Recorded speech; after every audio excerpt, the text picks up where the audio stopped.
Just a moment, you guys. I'm trying to get the camera on so that we can get everyone to see us and see what we need to do here. Where is it? It's on the bottom. Yep. There you go. Thank you. Okay, go ahead and call the meeting to order. And then lawyer, do a call, roll call. John Manson, Here. Mike Burke, Present. Sandra Gerlach, Here. Pass code. Yeah, no. Okay, here we go. Stewart, Yes. I don't have any volume. Rita Keith. Here. All right, do I have a motion to approve the minute? I actually have a correction on the last minutes on the top, where you changed the time to 6 p.m. to 7 p.m.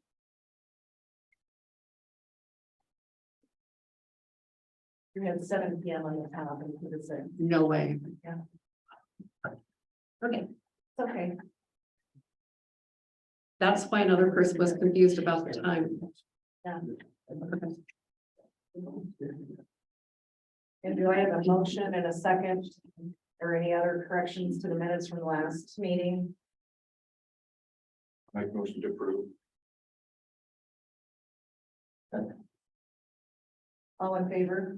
Aye. Aye. All right, tonight, we have one, that I know we don't have anybody here to speak on, so we're gonna move that one to the top. So if we could, Lori, if you wanna go over the ZC 23-3, for the consideration recommendation for rezoning of the property at 60637 Highway 64, Sebula. I can do that. But before I get started, I'm gonna just unmute everybody and just make sure that anyone out here is so anyone that's here interested in the rezoning that we're doing in the Sebula area for the McCully property, please unmute yourself and speak now.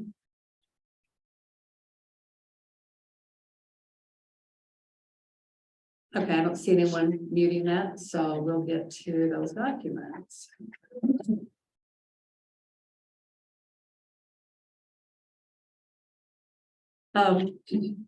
Mike, you're here representing Terry. Yes. And Mike is Terry's business partner and nephew. And he'll be speaking about the rezoning they're looking to do on their property on Highway 64. This is a former bake shop, and it was rezoned to agricultural some years ago, we do believe. And but it's agricultural property, and they're wanting to do a bake shop and like farmer store. I'll let you explain that when you take the podium. It is currently A1 and present use. They went to class as commercial. It's sitting vacant right now. The building is. Everything around it pretty much is agricultural property, other than the M1 zoning property that's just a little bit to the west of it.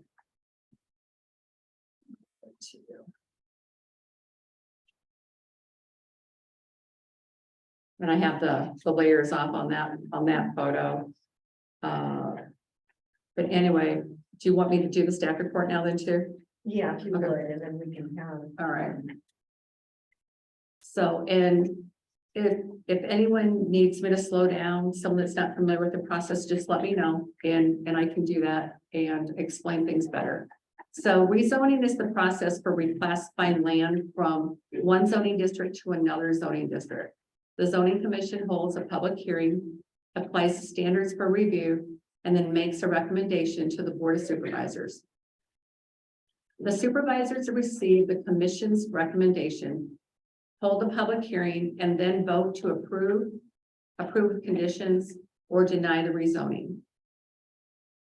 The C1 Highway Commercial District is intended to provide areas for commercial development, which primarily serve the traveling public.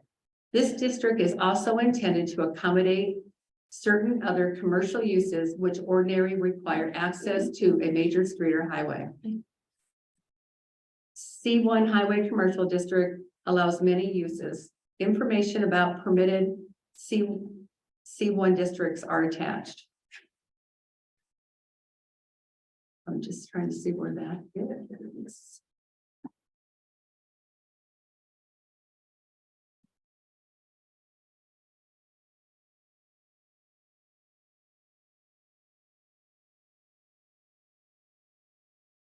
The site is characteristics. The site is a 4.4 acre lot on the south side of Highway 64 at the intersection of Highway 52. This is primarily an agricultural area, although there is a small industrial use property west of a few residential properties to the east along 608th Avenue. The property also includes a circa 1972 frame building with metal skin and an open front shed. Access to the site is an existing gravel driveway off Highway 64. Surrounding land uses and zoning are mixed between residential, agricultural, and industrial, as shown on the attached zoning map within 500 feet. The applicant's proposal has requested to rezone the subject property from A1 residential to C1 highway commercial. Their hope is to open a bake shop and a small country store on the site.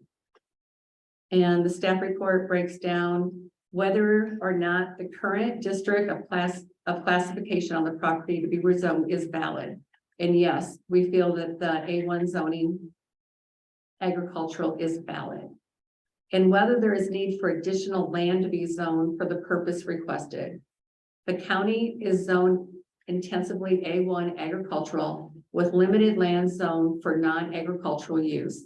Non-farm land use often will require rezoning to reflect the actual use and for the sale of the property necessary to respond to market demand. Staff notes that the parcel requested for rezoning is surrounded by a parcel that's owned by the applicant. If approved, the owner would have to ensure that the commercial operation is kept to the parcel that was rezoned. If that is not obtainable, a request for rezoning for that parcel would be needed. Whether the proposed change is consistent with the current land use or policy, which the chart's at the bottom of the report here. The proposed rezoning from A1 agricultural to C1 highway commercial reflects the historic use of the property. It has been commercial property in the past. The proposal is consistent with the county land use county land use policy as indicated in the chart below. Whether the proposed change would result in a population density or development, which would cause a demand for services or utilities in excess of the capacity planned for the area. The proposed rezoning reflects the actual and historical land use having formerly been of commercial use. It will not result in a population density or demand for services or utilities given its location in a rural agricultural setting. Whether the proposed change will result in generating traffic in excess of the capacity of the planned streets in the vicinity.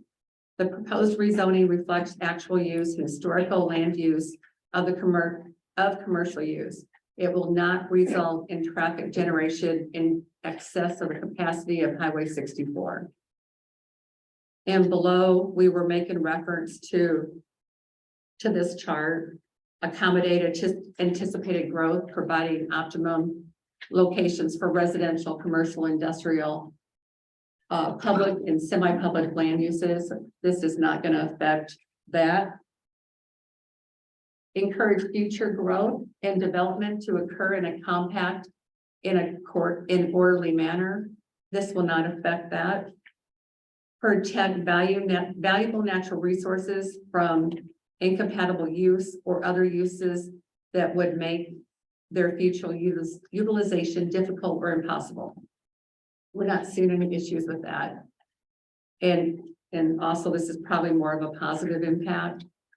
Does it encourage urban development to take place near cities and towns where municipal facilities such as sewers and water or a will to ultimately become available?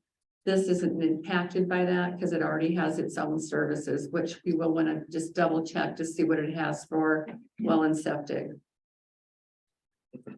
Floodplains being protected. Yes, this is not being encroached by floodplain. Natural beauty and historic treasures of Jackson County should be conserved and enhanced for the benefit of the population of Jackson County and the entire region. This is not going to have any impact on that. It already has a building, parking lot, and everything it's going to need for its services. The land use plan must have sufficient flexibility to permit private enterprise to operate freely in an open market. And I believe that this meets that criteria.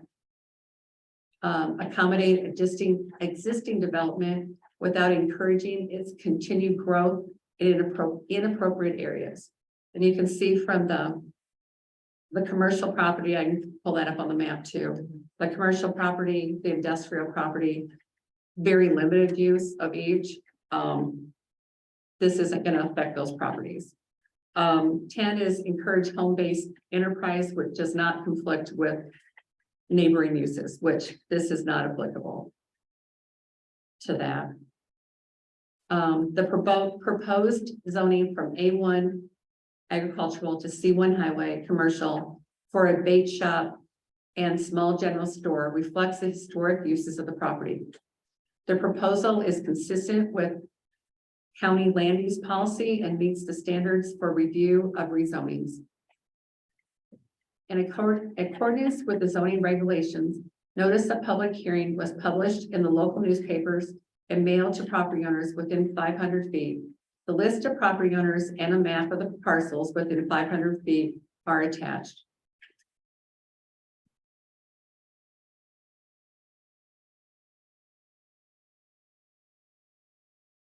Okay, recommended conditions to alleviate negative impacts. In granting any rezoning, Board of Supervisors may impose conditions on a property owner, which in addition to existing regulations, the conditions must be reasonable and imposed to satisfy the public needs, which are directly caused by requested change. The commission may recommend conditions to the supervisor. Recommended action of the commission. Staff recommends that the zoning commission review the 5 standards listed above for consideration of rezoning applications. The commission should vote to recommend approval with conditions, or deny the request based on those standards. Suggested formats for motion. Motion to recommend approval of the rezoning presented based on the commission's determination that all standards have been met without conditions or with the following conditions, and list the specific conditions for the record. Motion to recommend denial for the rezoning as presented based on the commission's determination that the following standards have not been met. List the specific standards for record. And would you like me to pull up the county zoning website to display the ag zoning? I am okay with that, but if anybody else wants to see that, Any need? Okay. who wants to speak? I'll let- Mike?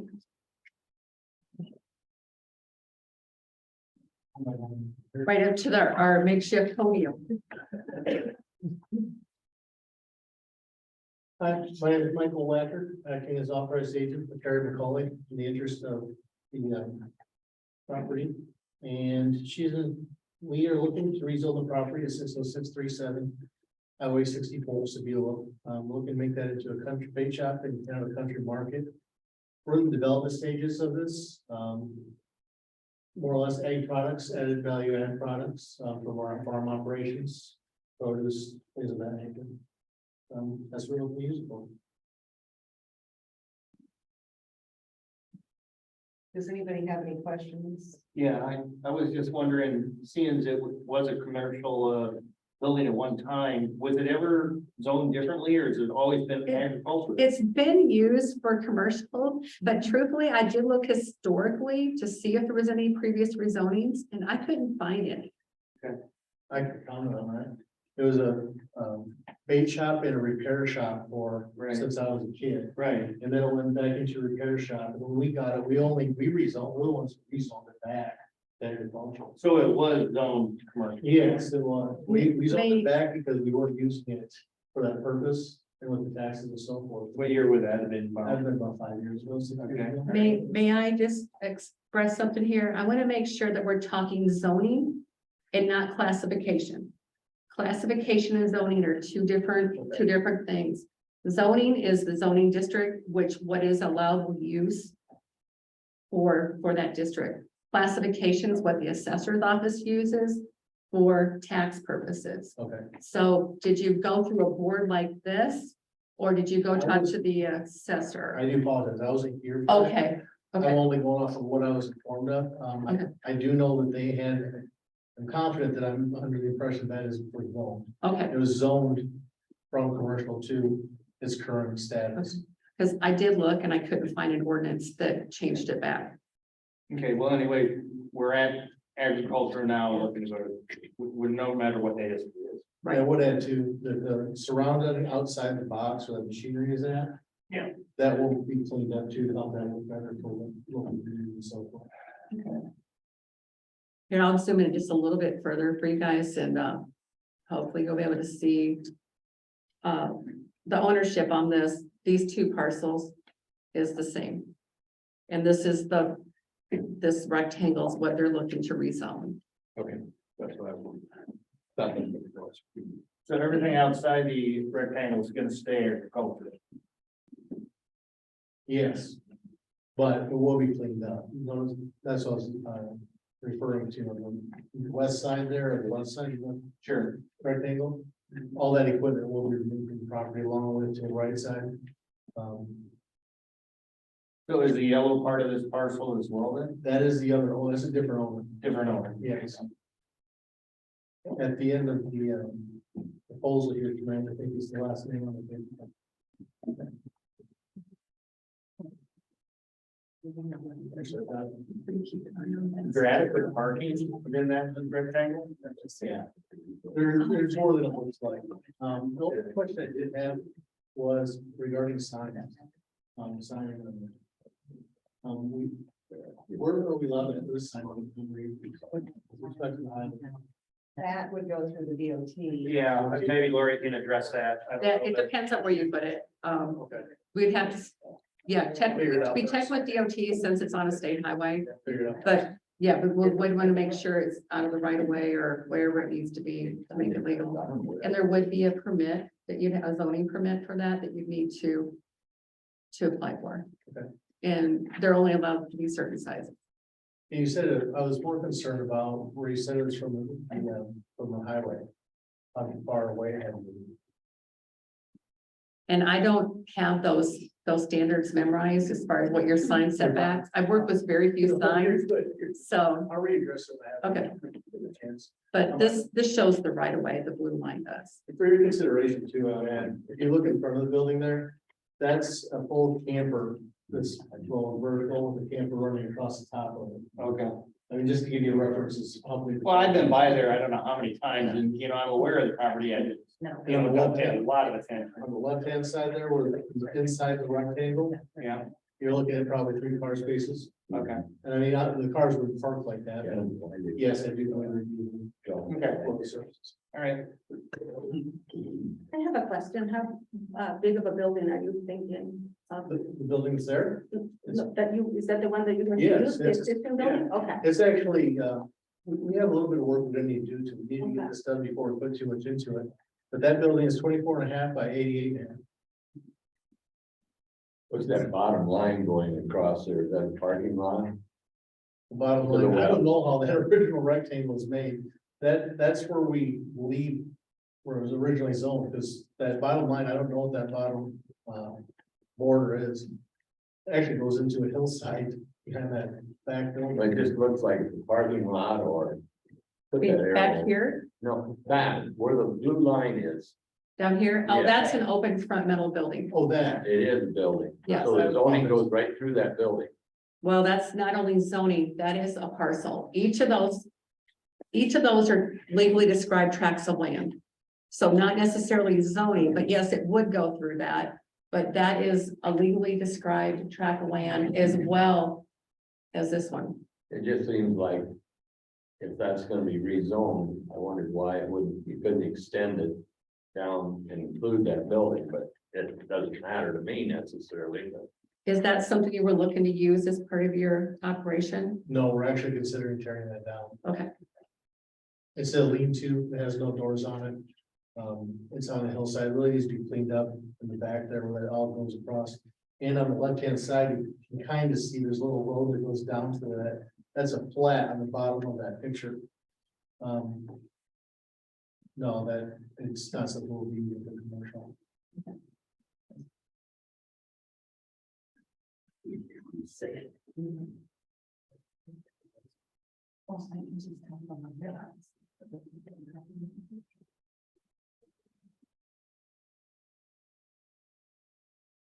Does anybody have any more questions or comments? I don't. So. Do I have a motion and a second on this rezoning? Yeah. I'll make a motion rezoning to, C1 with no conditions. I'll second that. We have a motion and a second. All in favor? Any further discussion? And a further discussion? Don't forget All in favor? to- Aye. Any opposed? The motion passes. Thank you very much. Thanks, folks, appreciate it. thank you. Thank you. Next, we'll go ahead and go to disease theme 2301. Now we're hearing for the consideration and recommendation of preliminary plat on Sebring Ridge Road. Lauren, you want to go over? Sure. Do you want me to read it line for line, or can I You can summarize. paraphrase? Okay. Yeah.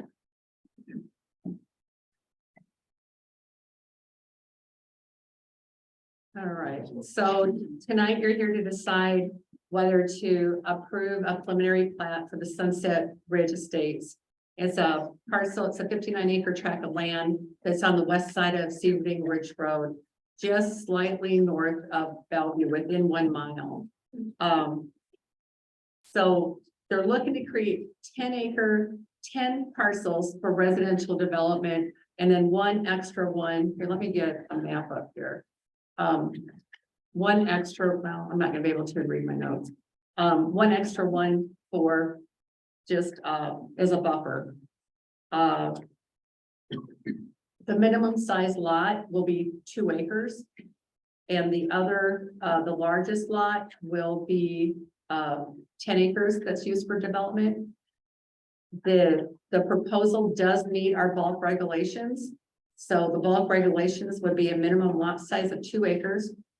There's, in the survey, they have set it up to where it shows where the front setbacks are. 40 feet from the front, 15 feet off the side, and a 30-foot rear setback. And also it specifies that the minimum or maximum height is 35 feet. There is no proposed change in the zoning being requested, since it does meet the minimum bulk regulations for A1 district. And just to, if I can editorialize, R1 is smaller lots. It allows for lot size of 20,000 square feet. So these are a lot bigger than the R1. So the surrounding land is primarily ag with a little bit of mixed residential use to the south, the north, and the east. To the west is strictly ag ground. Everything around it is A1 zone. The site characteristics, like I mentioned before, it's a 59.5 acre gross acre parcel located just north of Bellevue. Access for the proposed lots will be either directly off Sebring Ridge Road, as well as a newly proposed 268th Street, which will be a cul-de-sac. And that will be a private road access, and it'll be for 5 proposed lots. And that is private and not maintained by the county. So the general standards of a subdivision, preliminary subdivision plat is listed. With the context of accommodating moderate development of rural land, and in the light of our land use policy statement, the following standards shall be met. Lots shall be consistent with the provisions in this and other Jackson County land use ordinances, including zoning and flood management ordinances, and the land use statement. And this does meet the standards of the land use policy and is not in a floodplain.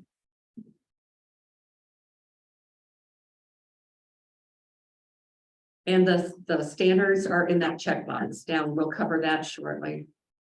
The area platted shall be suitable for the proposed development, particularly in regard to topographic and apparent subsurface conditions and to the availability of utility services. It does meet standards, and I do have a letter here to Mr. Sieverding, the developer from Macocata Valley, stating that it doesn't seem to be any obvious issues with our ability to provide the service, service to the subdivision. So Macocata Valley is not concerned with meeting that. The anticipated effect of the subdivision on nearby property values shall not be significantly negative. No anticipated negative value impact on nearby properties. The proposed development will not place an undue burden on the public road system and other public services. I don't see any foreseen burden with excessive traffic or congestion on Sebring Ridge Road due to the Sebring Ridge Road being paved that extends past the proposed subdivision, and with the minimum amount of lots that are going to be in that subdivision and traffic coming on to Sebring Ridge. The 5th requirement, sound planning and engineering practices shall be in use in developing the plat and its features. Schneider Land Surveying and Planning Incorporated, a professional and licensed land surveyor, is doing the planning and design. Schneider is working with Jackson County zoning and the Jackson County engineers to ensure that county standards are being met. Number 6, the proposed development shall preserve or enhance significant natural assets such as scenic vistas, historic sites, woodlands, streams, and river corridors, and highly productive agricultural ground. The proposed subdivision will feature 10 lots. I should have put buildable lots with the size from 2 to 10 acres, Larger lots and dense development will allow for plenty of drainage. There will be large areas of green space and timber ground preserved. An archaeological survey is being performed by the University of Iowa Archaeological Department, which that application was sent in last week because the zoning administrator just found out that's something that's required. Okay. And so that's, I know Troy's payment's already been, yeah, you're laughing. The payment's already been submitted and we have, basically this is a confirmation, Sandra getting the project going, Troy. Yeah. Okay. The proposed development shall be in overall public interest. This proposed subdivision is within 1 mile of the Bellevue city limits. Due to the proximity of the river and the bluffs surrounding Bellevue, there is limited area left to develop within the city limits. This subdivision should help with the growing needs of the community for additional residential building sites. And below is the checklist for the land use policy that we have.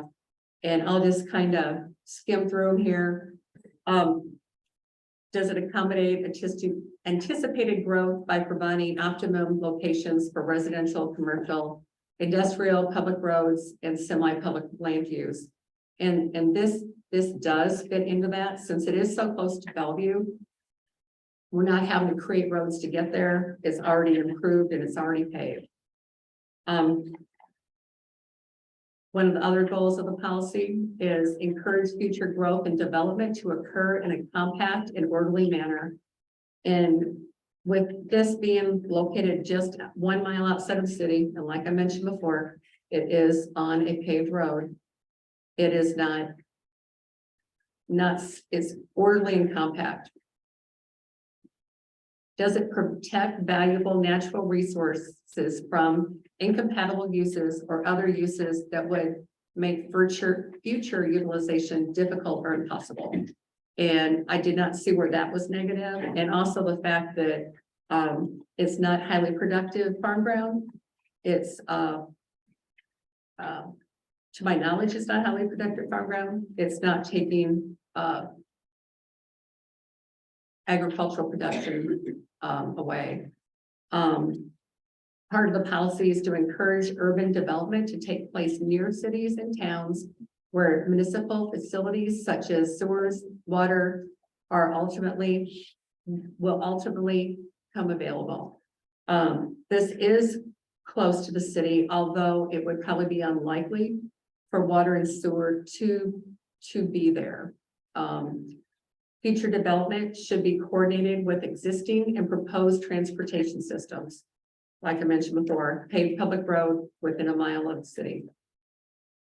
Floodplains must be protected. No issue with floodplains. It's on a hill.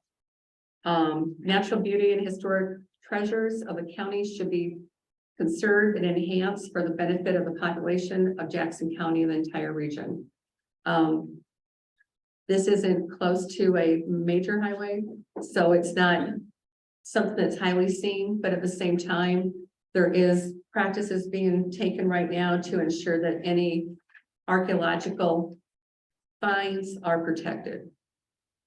The land use plan must have significant flexibility to permit private enterprise to operate freely and within an open market. And I'd say that this does accommodate existing development without encouraging its continued growth in inappropriate areas.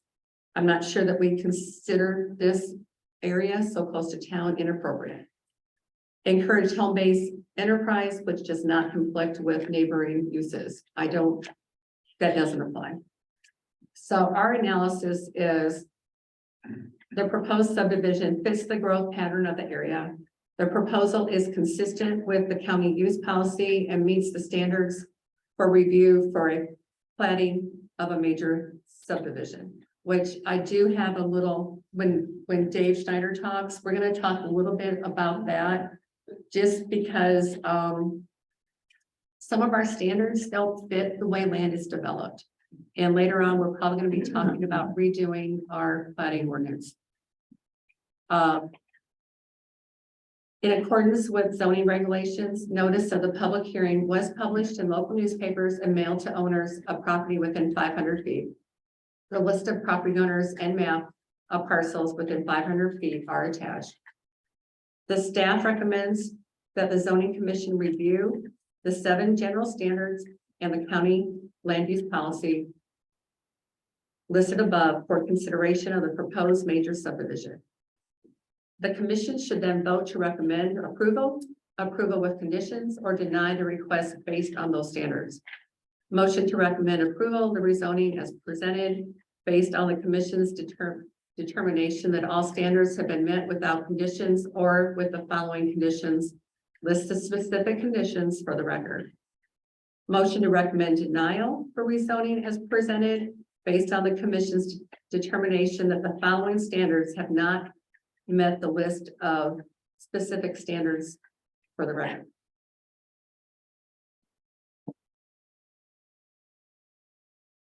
And I'll bring up the map for you guys also.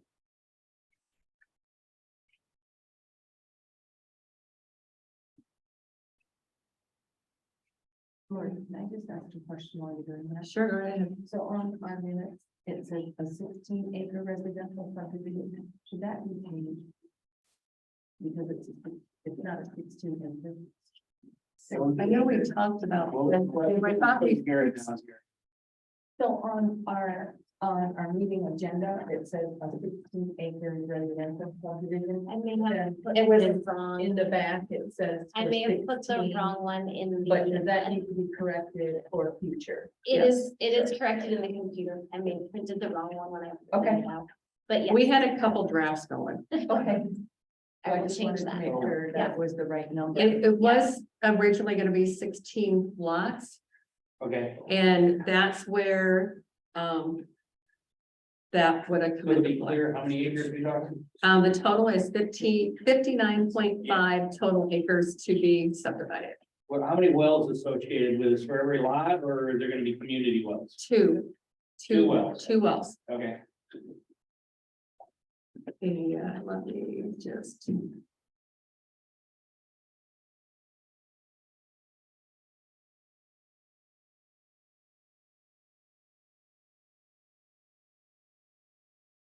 And let me just kind of show you guys where we are. It's this lot. This lot, this 40-acre tract, and then this triangle. And all in total, Dave, 59.5-ish. Yes. Okay. All right. And you can see that, the city limits is within a mile of the proposed subdivision. And Seabird and Reed is a paved road. In case someone's not familiar with that area. I can't remember how far up the pavement goes. That's, yeah, okay, that's right. Nope. Is it further down?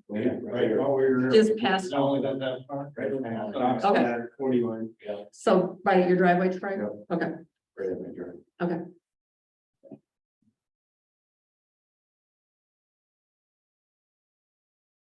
Anything else you want me to show you? Not yet. Do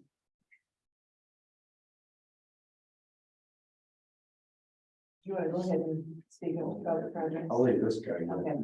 I'll see it. Then I can get on. My name is Dave Schneider, Schneider Land Surveying, I'm 6 First Street North, Farley, Iowa. And yeah, my background, I'm dual licensed as a land surveyor and landscape architect. I've been operating in this area for 25 years. Prior to that, James Boyd area for 8 years. And I've been working on these rural subdivisions, development of background, residential developments from literally Sevilla, north of Gothenburg. And so yeah, not uncommon to be working on a project like this in the hills around Butte, very similar. Their minimum lot size is 1 acre of taxable ground. You guys obviously deal with 2 acres of total. And obviously going through the bulk regs, trying to make sure we met those.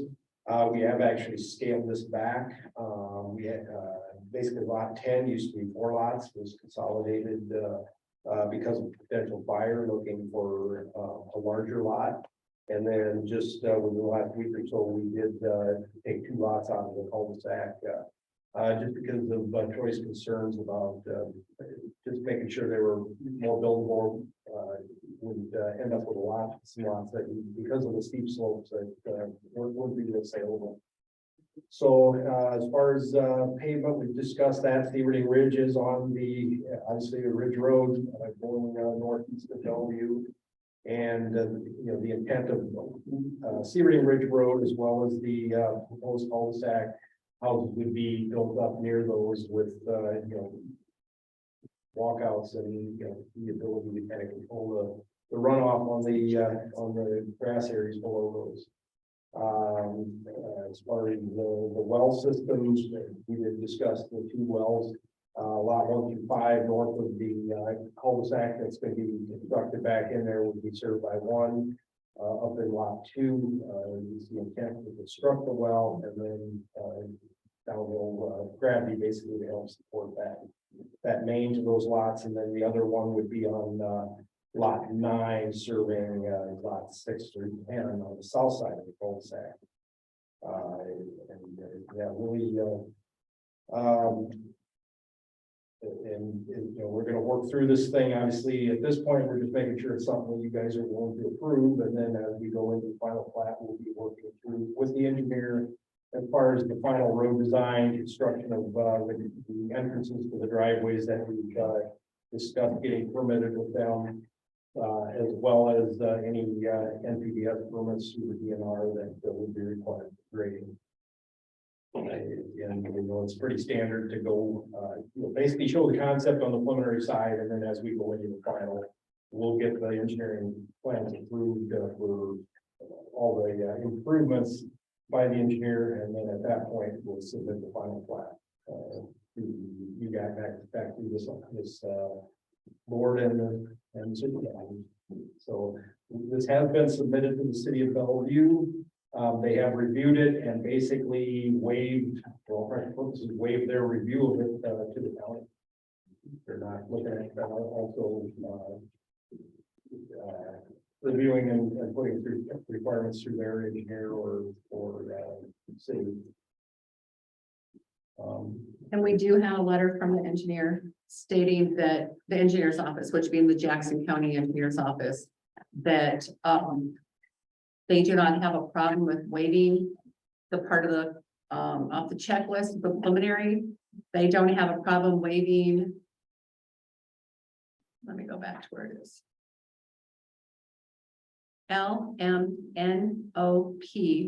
in the number LMNOP of the part of it, and then the number 3 section. They're okay with waiving the written statement showing the following: the methods or techniques proposed for controlling erosion along the new or altered ditches, and basically everything they list, they're good with waiving for the preliminary and making it all part of the final. It's listed in bold. It just makes more sense to deal with it as a final once we make sure the concept is satisfactory. I think we're good. You And- guys, and there- unless they have questions for you. Yeah, I was gonna say one other thing. This thing currently has been placed in tenure. It's all grass down at this point. There has been improvements to it as far as some detention ponds and terracing. From back when this was road crop, they are all seeded over. I did encourage Troy to try to maintain as much of that as possible going forward, because obviously they were placed to keep the soil up on top of that. So, and that's stuff that we will address in the NPDS permit when we submit to the DNR as part of the grading process. How close is this to coming in the CRP? I had filed for the permit to get it, to buy it back, Okay. 2 weeks ago. How many years left is, It's only in its first year. oh, it is, Yeah, okay. so, Yeah. yeah, it was in for Okay, so your last one was. 10 years, 20 years before that. Yeah, And then now it just renewed Renewed, within that's- the last year, and then I applied to get it Yeah. And that paperwork's all been filed and sent in already. I guess I'd be happy to answer any other questions. Yeah.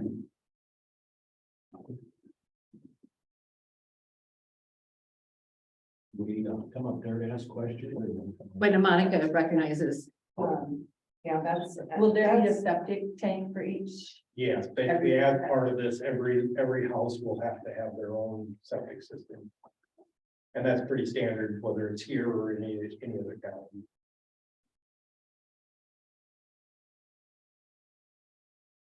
Do we have any other questions? All right, do we have anybody else that would like to speak? Yep. go ahead. Yeah, I'm John Shekel, and we have the property to the west of it, where it's getting all basically cut up in about 6 pieces. And I was just wondering, who knows anything from the difference between property lines and fence lines, and who maintains what when that gets split up?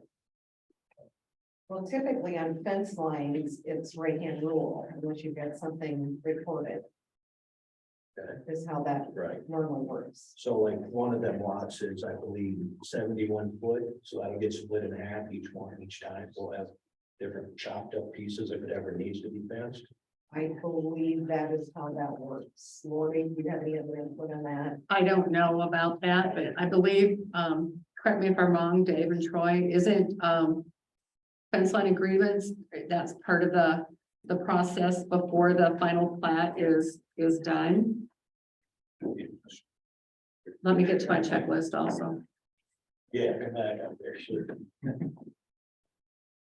Yeah, Dave Schneider Land Surveying. I've seen it done where, you would have to break it up. Right. Or the other option is, if there's a homeowners association with this, a lot of times what they'll do is let you keep your half, make the homeowners association responsible for what's currently this half. Okay. And then, and I think that's really just an agreement, between you and Troy or the entity that owns this property. Okay. And that way, everybody knows going into this that you're not gonna have some short section scattered throughout the hills. So yeah, it is very common for the homeowners association to write something up to avoid having all those little parcels and then have just an odd variety of different fences scattered in between there. Okay, if necessary. Okay, and then one other question on subdivisions like this, like on some of them lots, is there hunting in them 2 acres or not? Can people hunt in them 2 acres, or is that within a distance of a house? That would be DNR, but I don't believe they can. If I remember correctly, that would be something that you would have to work with on the DNR. Okay.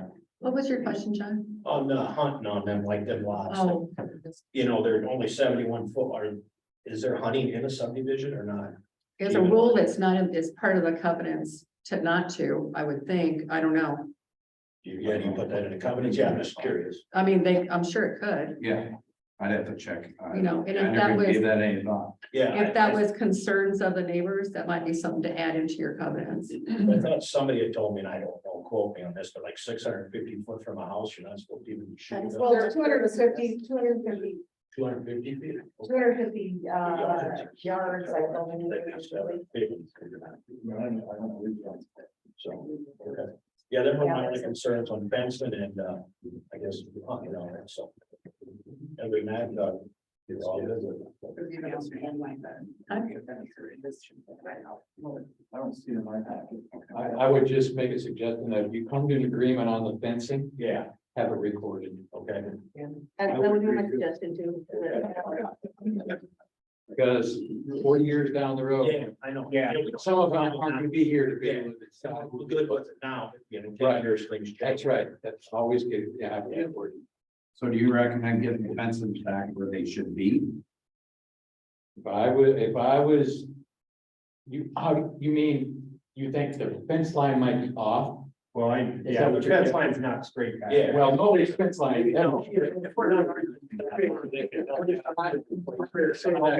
Whatever you guys can come up with an agreement on that. Yeah, I mean, I've sold property before and the surveyor said that, the fence is 3 foot off, but it says.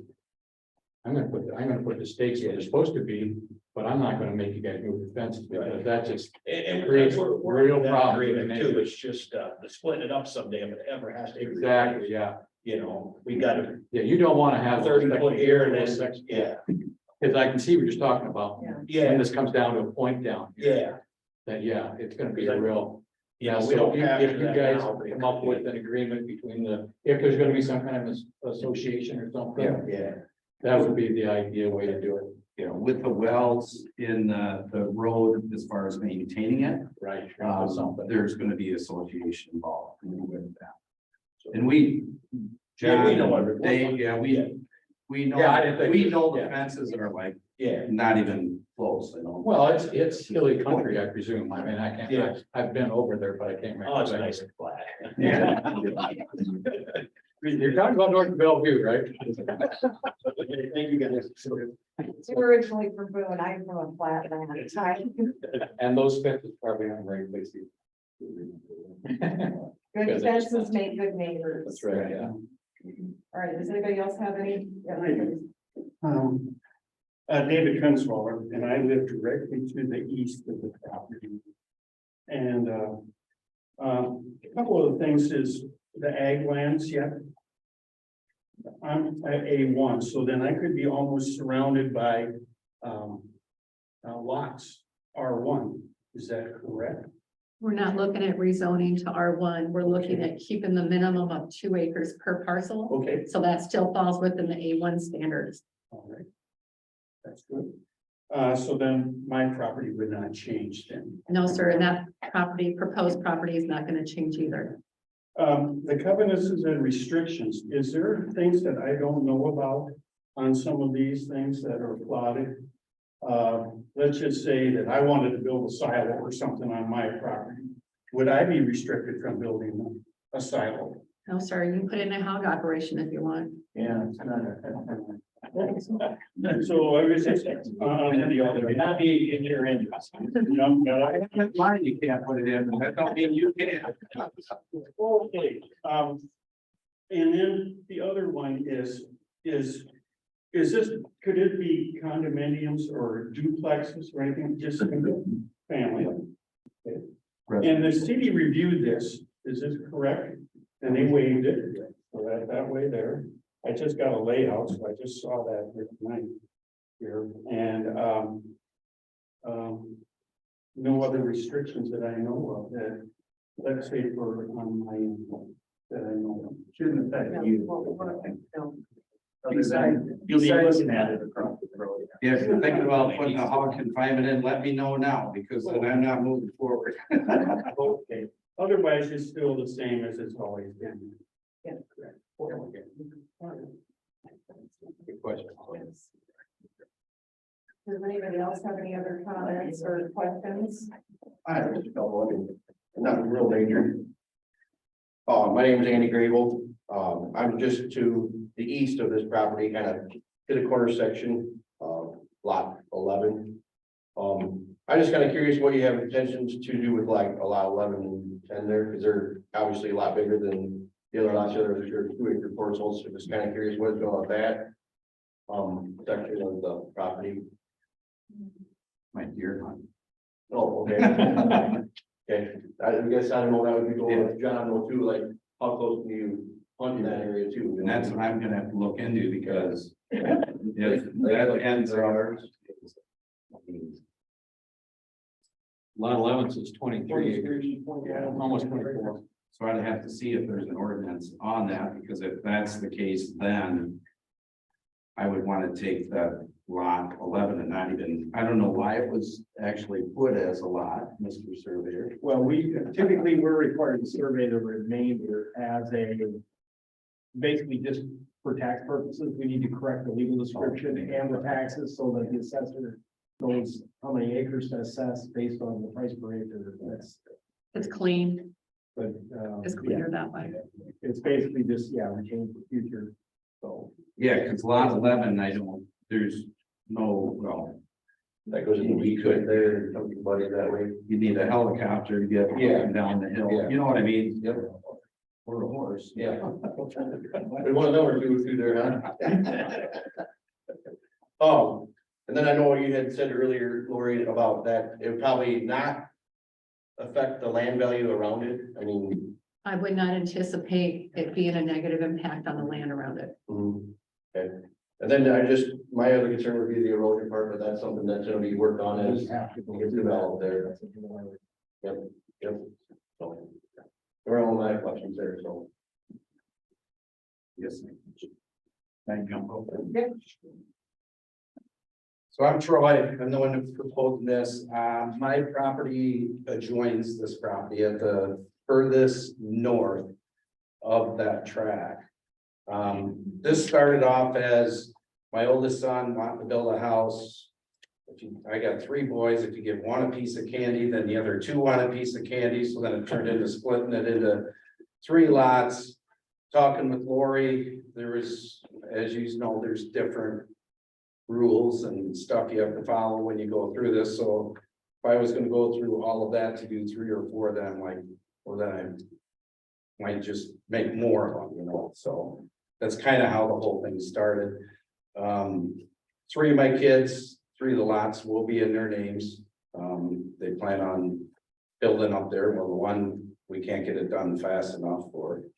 So, the other ones, I do have a gentleman looking at buying that 10-acre parcel, the bigger lot. We're just arguing right now on price. All depends on how much, I have in this when it all gets said and done.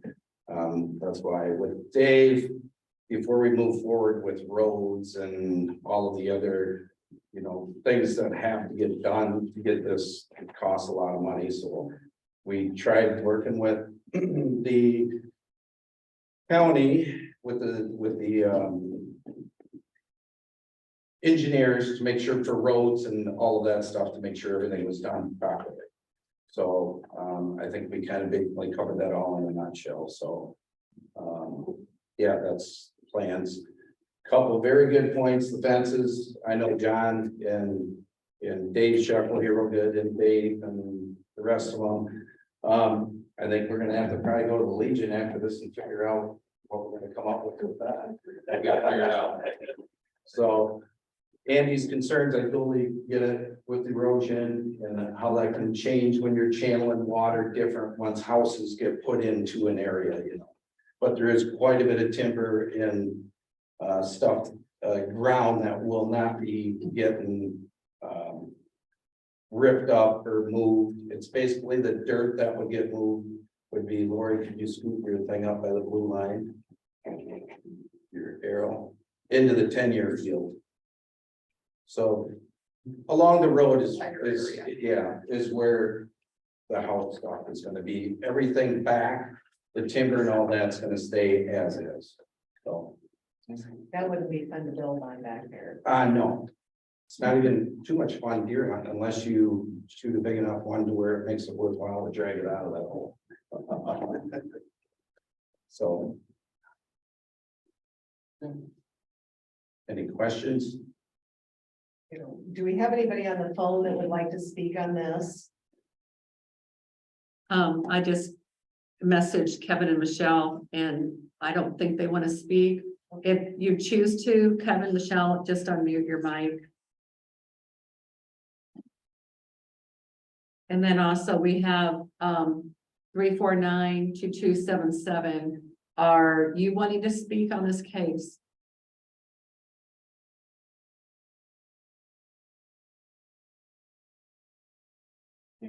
I'm gonna take that as a no. Well, if something happens, you're having trouble getting your mute off, feel free to jump in if you're calling about this case. All right, do we have anybody else that would like to speak on this at all? And just to make a couple comments, clear up a couple things, David, right, for your own benefit more than anything. As far as the covenants that related to this, it really is Troy's job to decide what he wants this thing to look like and define in his covenants, because it really only affects the people that live there. Anybody outside of that really has aren't affected by the covenants other than what Troy decides is going to exist there. So, that's, I guess, the way to look at that. And then the other thing, just that whole concept about the hog building. I've done a lot of these hog buildings where we put acreages around for financing them. And it's all DNR regulated and the requirement. Just the requirements for those hog buildings, I can't even see anybody even near getting one permitted just because they've got to be 1,300 feet from the nearest home without the homeowners agreeing to it. It's got to be 100 feet from the right of way. It's got to be 200 feet from the running water. If there's sinkholes out there, it's 1,000 feet. I mean, we go into these sites and by the time we get sorted through all the requirements for the DNR, there's like one spot on the farm where you can put it, and that's where it ends up. Sometimes it's quarter-mile off the road to get farm. So in a situation like this, as close as it is to Bellevue, I can't even imagine. And in fact, it's a potential for the car situation, if I will go off and stuff, I can't even imagine being permitted to do one, so. And that's probably Troy's benefit. So, all right, thank you. That's just always my go-to, Dave, Yeah. the hog confinement, Yeah. it's still ag land, yeah. Thank you. Thank you. All right. Does anybody have any other questions? If not, I will ask for a motion in a second. I would move to. Right, and have a motion. Do I have a second? I'll second. In a second. All in favor? Discussion, Discussion. may I insert something? Yes, you may. Some part of your motion can include and should include. Let me get back to that. Are you approving it completely, or you can approving it under the conditions that those engineering things that have not been completed due to the status of the plat not being approved, be approved during I'm pretty sure that's what I said. the final, Final flap too. Yeah. on the final plat, okay. So the things that are discussed in the letter from the engineer, They need to be addressed. Yes. that's the final. Yeah, that's what I intended. Okay. Just making sure. Just needed to read his mind. All right, so. No other discussion, all right, all in favor? Aye. Is there any opposed? All right, motion carries for the supervisors.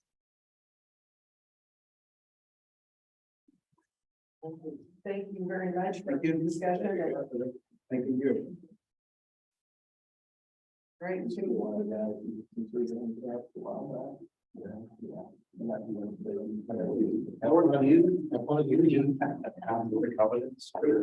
you already got it? Now that they don't, the board of supervisors will know when it goes that far. And then too, like your neighbors, if there's anything that they're gonna want to, because you realize the board of supervisors, this will go to them. And if there's any questions or concerns, your people can still.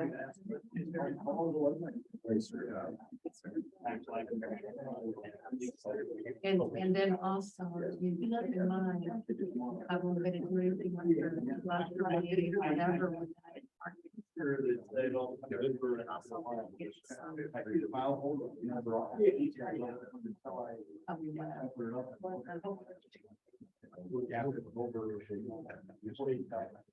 with that. Thank you. Thank you. Thank you, guys.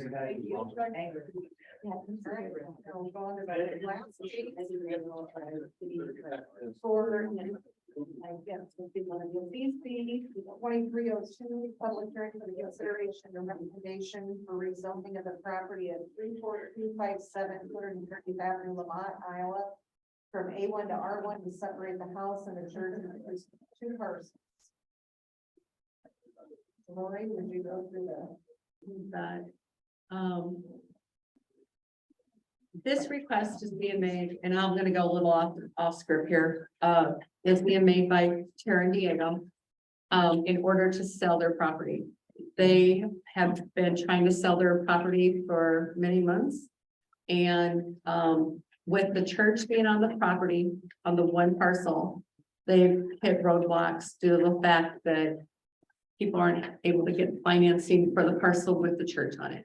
They had considered they got to this part of it and withdrew back this summer, a request to rezone. And at that point, they were intending to rezone R1 and C1. And now it's R1 and R1, and I can kind of explain that as we get going through here. So the existing use is is residential, although it's zoned agricultural, because it meets that 2-acre threshold to keep it at agriculturally zoned. The proposed land use is residential. The proposed zoning is residential. The surrounding properties to the north, the south, the west are all ag. The property to the east is ag and a combination of the school cemetery. Everything around it is zoned A1 agricultural.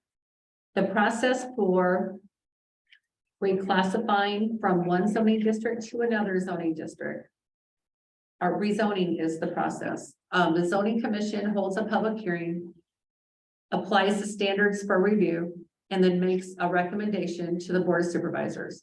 The supervisors receive the commission's recommendation and hold a public hearing, and then vote to approve with conditions or deny the rezoning.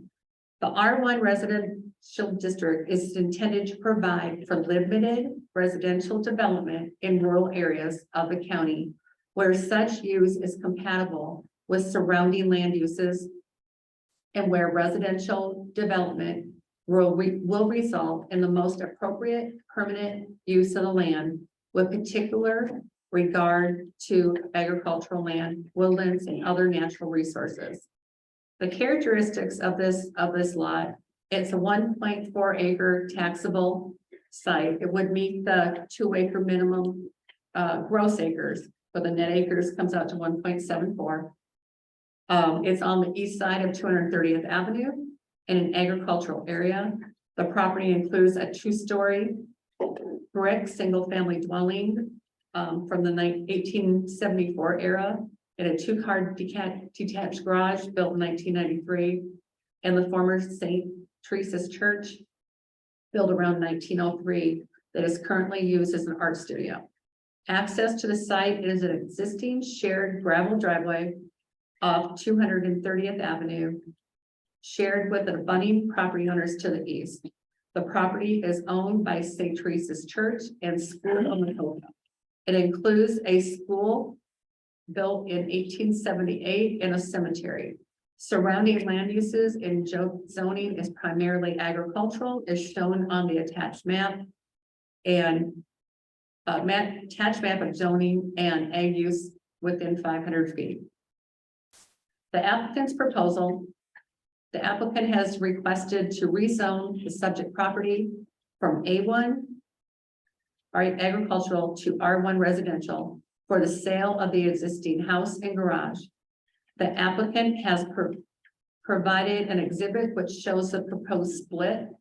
The lot with the house and garage will be rezoned R1. The lot with the decommissioned church currently used as an art studio would be zoned R1. Standards for rezoning per section 3.3.2 in our ordinance. The zoning commission shall review each rezoning with standards for review listed below. Upon holding the hearing, but prior to making a recommendation to the county board of supervisors, the commission shall determine the following: whether or not the current district classification on the property to be rezoned is valid. And yes, it does appear that A1 zoning is valid. Whether there is a need for additional land rezoned for the purpose requested. The county is zoned intensively A1 agricultural with limited land for non-agricultural use. Non-farmland often will require rezoning to reflect actual use and for sale of property necessary to respond with market demand.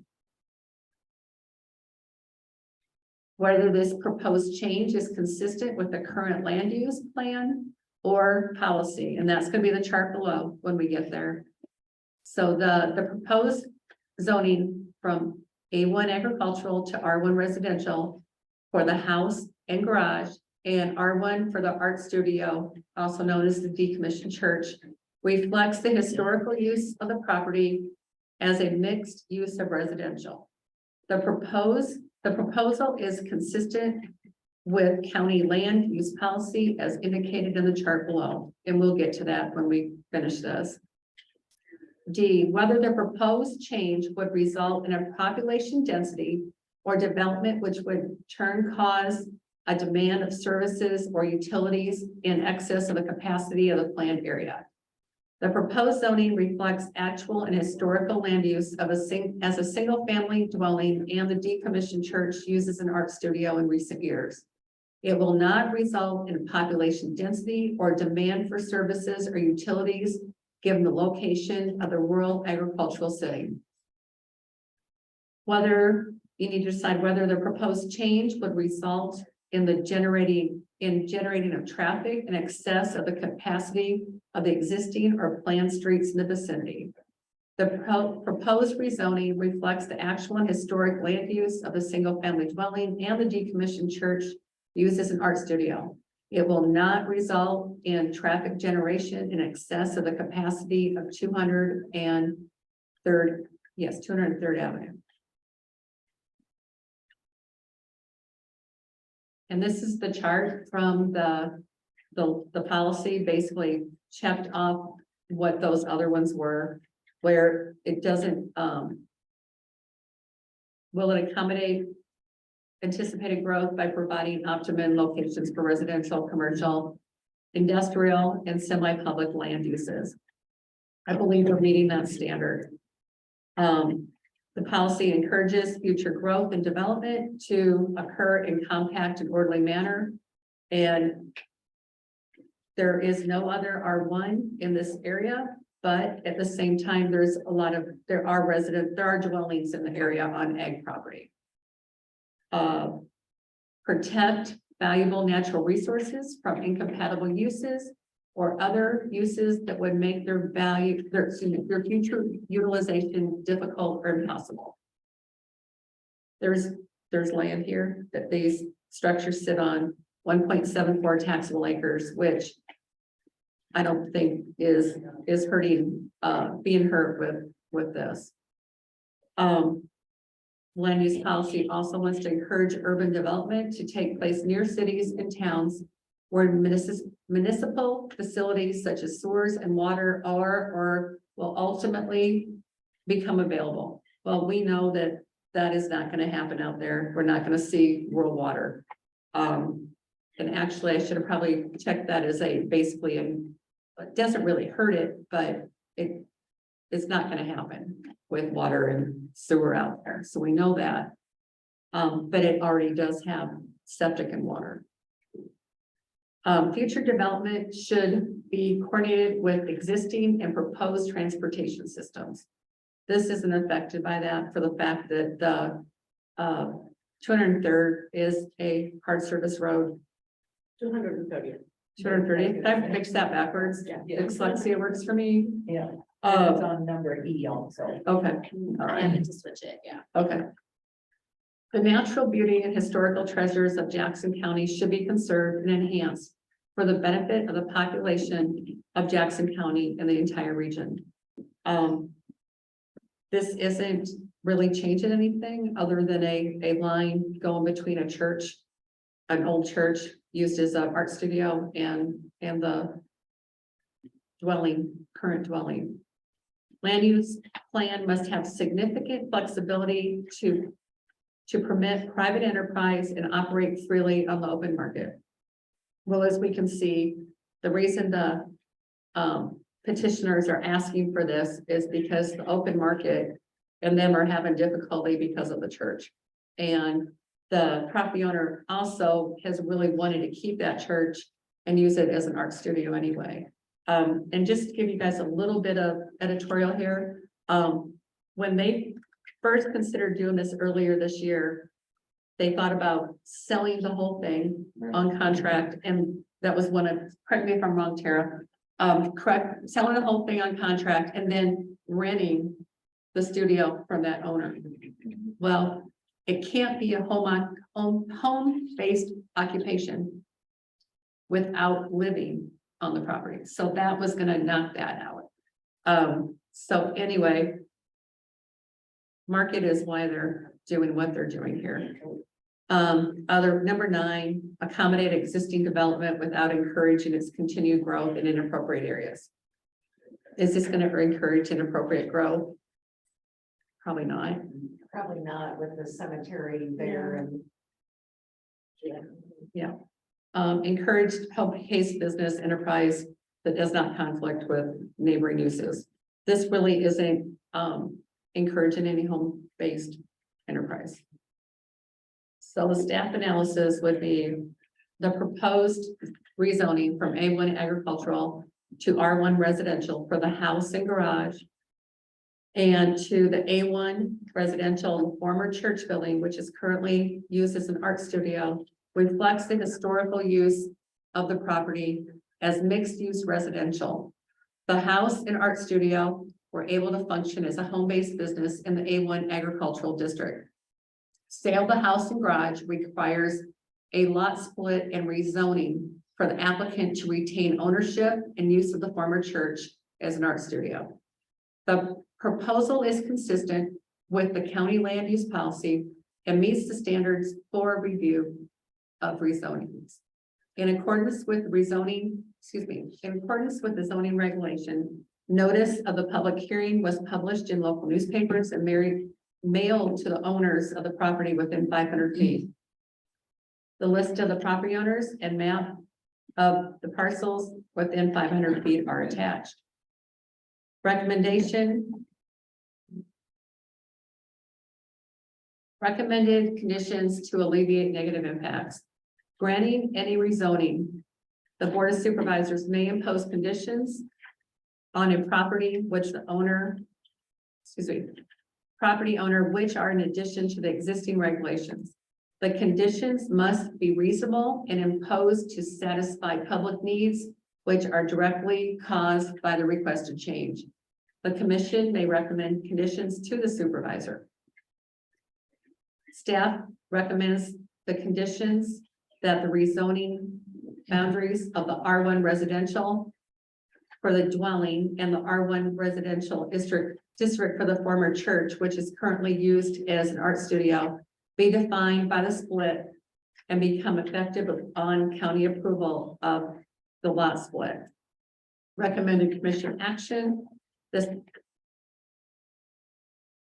The staff recommends that the zoning commission review the 5 standards listed above for consideration of rezoning applications. The commission should then vote to recommend approval with conditions, or deny the request based on these standards. Suggested format for motion is to recommend approval of the rezoning presented based on the commission's determination that all standards have been met without conditions, or with the following conditions, list the specific conditions for the record.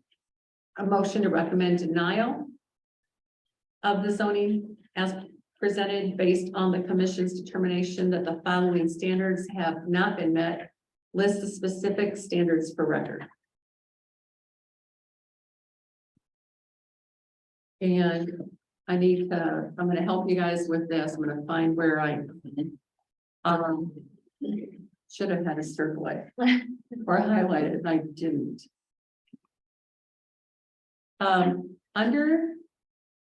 So on this first page, it's community center and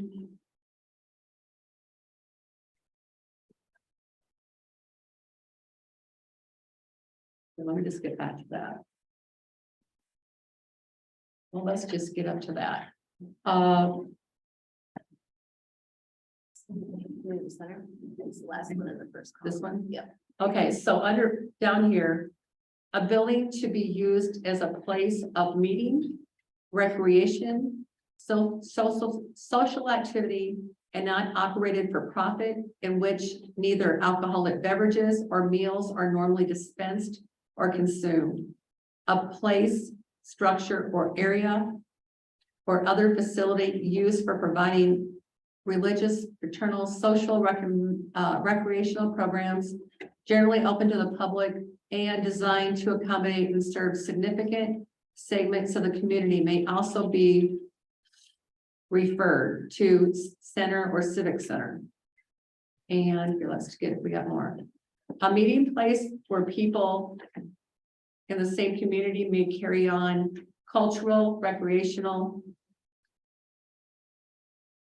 social activities and possessing outdoor recreational facilities.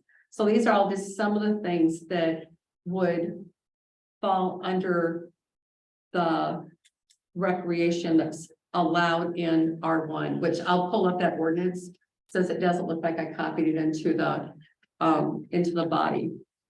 And then I wish I could do keyword searches in here, because it does mention art studio. Yeah, hard copy that I can look at. Okay.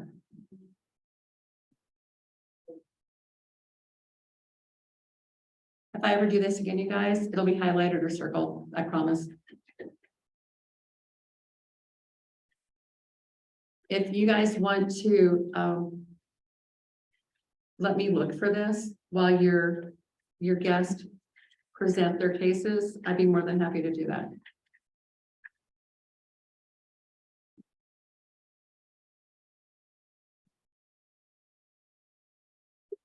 I'm sorry.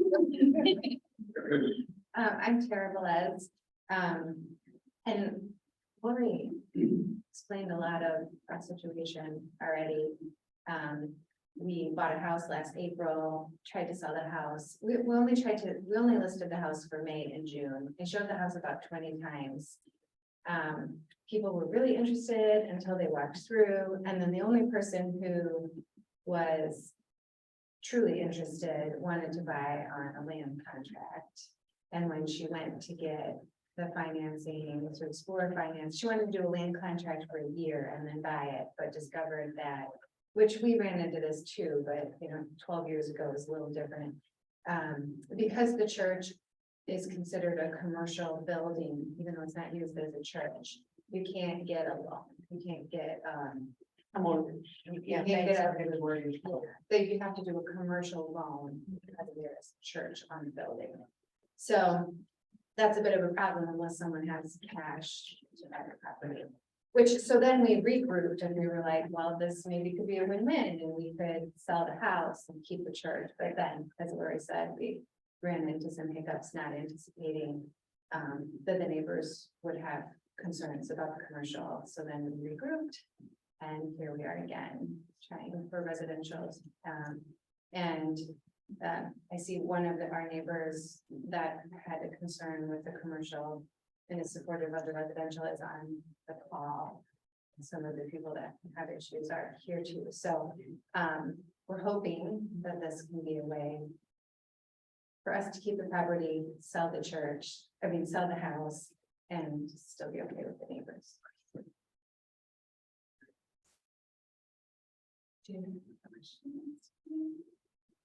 Is there a separate well in the church?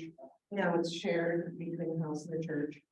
It is. The well goes directly into the house, and then there is a water line to the church. That water line has been turned off since we moved in. Before we moved in, the person we bought it from had turned that off because the septic in the church is not code, so we don't use water in the church. I imagine that part of that would be part of the sales agreement, that water would not be turned on in the future.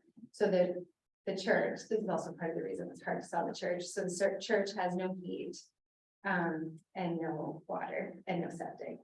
So it's a bit of a difficult sell when someone comes to look at it. People had all these ideas of what it could be used as, like public use. It's really not in a state that it could be used unless someone had lots and lots of money to put into it to bring it to. Right, up to 12. Yeah. So there's no water. And it would not be, we would not be intending to do a shared well with the person who purchases the house. I have a question about the C1 zoning. You're using it as an art studio. If it's rezoned C1, what are the parameters that can be used under C1? I'm sure that's a concern of the neighbors, is what that possibility could be under C1 But they backed away from the C1. They're going R1 now. for the church. Yes, sir. As a recreational, correct. I have the ordinance up. So you're gonna go with 2 R1s. Because I was reading Yeah, this, some of and it said it's kind of Said vague, it said C1. Yeah, in section And, 3.2 here, you mentioned C1 highway Yeah. commercial again, so that's Yeah. why that's why I was a little confused too. Yeah, but no, it's definitely R1. Okay, that's what I thought, but it does say down here that it's doing for the R1 residential and C1 highway commercial districts. I will admit, I took their former application and did a little bit of editing on that one, and I probably missed, Okay. Missed that? Just so we're clear. Okay. yep. But they're definitely looking to go R1, Yeah, and that's okay. the way the notice went out on the. Yeah, I know, Okay. that's why I want, Okay. I see what I was totally confused. I Okay. thought you wanted to throw it into 2 parts, R1 and C1. No, that was the original proposal back in the summer, Okay. and they, And you're right, neighbors did not want that. yeah, Right. But you will not be able to live in the church. No, we can't. well, live in- somebody could eventually if they Yes, fix it up. if we ever sold them, they would have to put in a well. So, we put a little extra land with the church in the event that someone ever, sold it and someone wanted to try to live in the church, that there would be room for a well and a septic if someone wanted to do that. It's not in, I mean, it would take a lot of money for someone to live in a church. they'd be better off tearing down and start. But we don't want, so someone, Yeah, I one of know. the realtors. I want to see the building be torn down. Yeah, one of the realtors was like, this property would sell better if you just tear it down. It's like, what? Down the church. So, Yeah. And just up here on the screen, this is residential districts, statement of intent. And you can see here on number 4, community meeting or recreational buildings, which I'm trying in the American Planners Guide. I just need to see where art studios are falling under those recreation buildings. So it's there. Laura found it for me. And she's the one that recommended that this was really a better option than a Yeah. commercial property. it was after we had already gone through that she Yeah. recommended that. Otherwise, we wouldn't went that way the first time.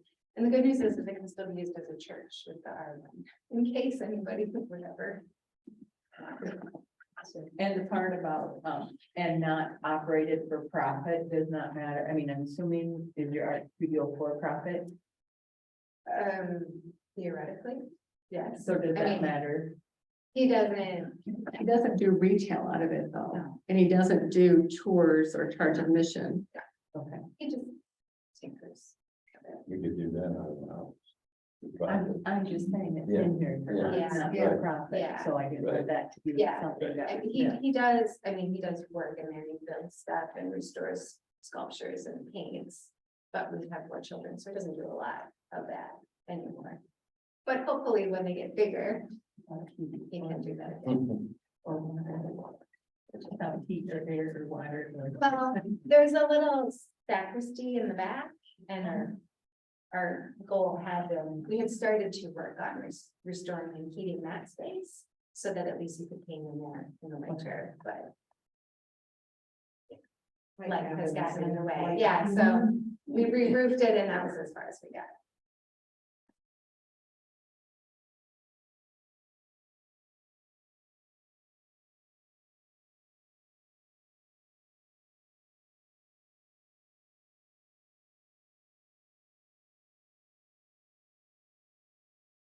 I was looking through, I was trying to find the art studio in there too. I don't have any other questions. Does anybody else have any other questions? Or, okay, do we have anybody else who would like to speak on this matter?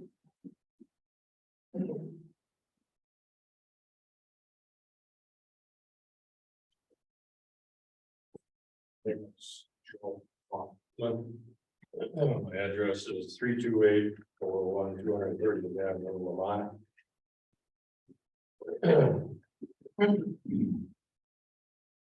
I guess some of the concerns that I have about the proposal and where the right of ways are gonna come from.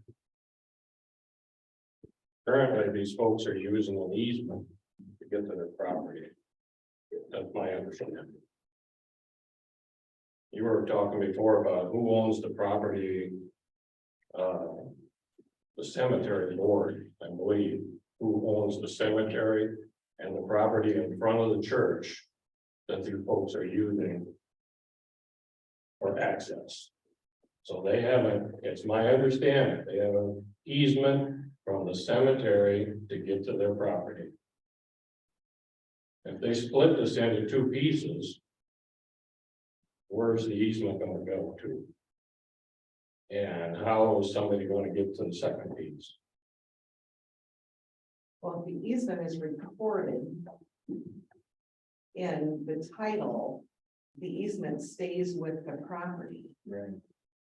So But that what if we have two properties now? that easement stays, it would stay with both properties.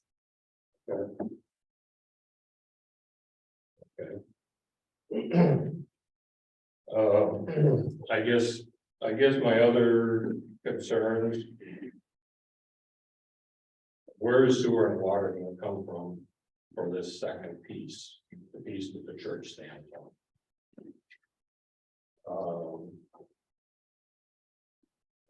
Just a question, I guess, where's that gonna come from?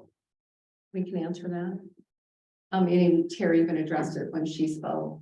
The lot where the church is was redesigned from what it was previously, the way it was previously sketched out. So it would allow for more space going to the north of the property to accommodate well and septic should they need to be added. So are you telling me it's been resurveyed? There is a preliminary survey, yes, right now. I Okay, mean, well, I guess we didn't know that. it's right, We have the original. okay, it's been redrawn. Would have been nice to know. The new ones. It's this, here's the property line, here's the center line of the road. Yep. Come up to the property. Coming in north of the house, another angle, Okay. and then coming down on the east side of the church, another point. But, it surveys out to, about 9.53 gross acres with, excuse me, 0.953 gross acres and 0.676 for the net. Okay. Would have been nice to know. I didn't even stick it in the package, so I didn't get a package. we sent letters. Yeah, it just tells Oh, me just that the time letter and of date the, of the meeting.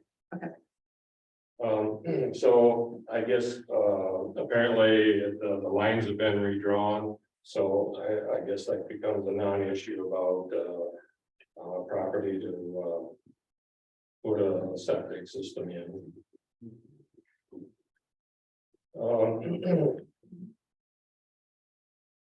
This property has changed hands several times, just the way it is.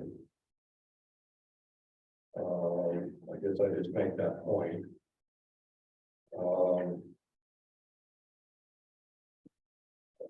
I guess another point I'll make is it the county's property, is it the county's problem that they can't sell it the way it is? Is it the county's problem? I just ask you guys that. Well, no, and that's why they have come to us to ask for rezoning.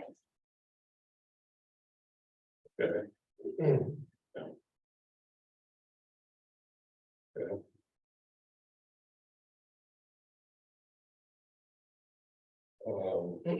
Well, then I guess I don't think I got anything else now.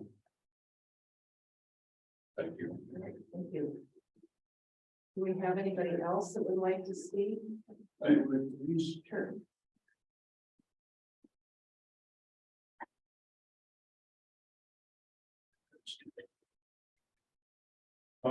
My name's Art Adushin. I own I share a fence line with church property, the West family. They came out here, I think, in about 2011. And I think I was one of the first ones to meet them. Seemed like decent people. Thing about the former church is it's like most country churches. It hasn't had significant maintenance in 30 years. It should be tore down.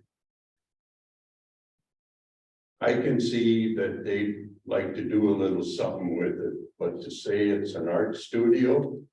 I peeked inside last summer when Diego was working there. I got a daughter that's an artist and I know what an art studio should look like. It's not quite there. The basement wasn't taken care of. It's not the Velezzi's fault, previous owner. Lots of mold. It's an unhealthy building. It's on a course for, it's on a mission for collapse. It'll take a number of years. I just don't see it being viable to them. If the church wasn't there, the property would sell better. I realize it costs a lot of money to get one down, but appraisal with or without the church shed a little light as to what the value would change. And changing to R1 out there, we've been A1 and I believe Lori brought that up there. We've been pretty much A1 in our vicinity. And we'd like to keep it that way if possible. I do support the people getting their property sold and moving on with their lives. That's understandable. But I oppose the zoning change. I believe if the church wasn't there, it's in bad shape. It'd be better for everybody. Thank you for your time. Does anybody have any questions on what I said?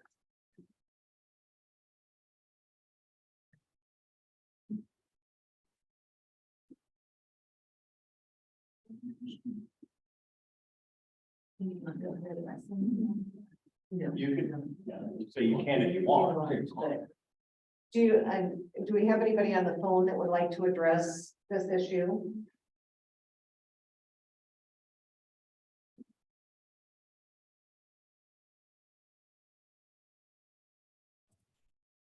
Go ahead. Dave, do you have anything you want to say? Hi, I'm David Toll, and I support what they want to do.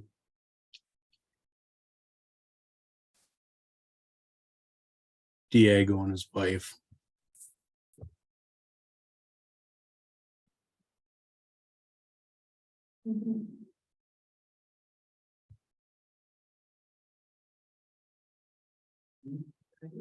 Thank you. Thank you very much. Thanks, David. I'm gonna go ahead and put you back on mute, okay? Okay, we have a caller, 563-349, excuse me, 349. Excuse me, 563-349. 495. 2277. I need better glasses too.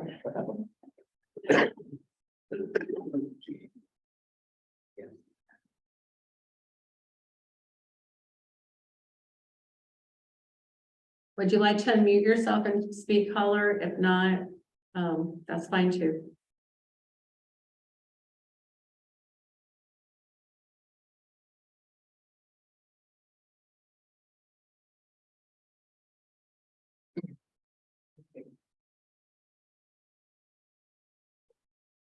Does the board have any other questions?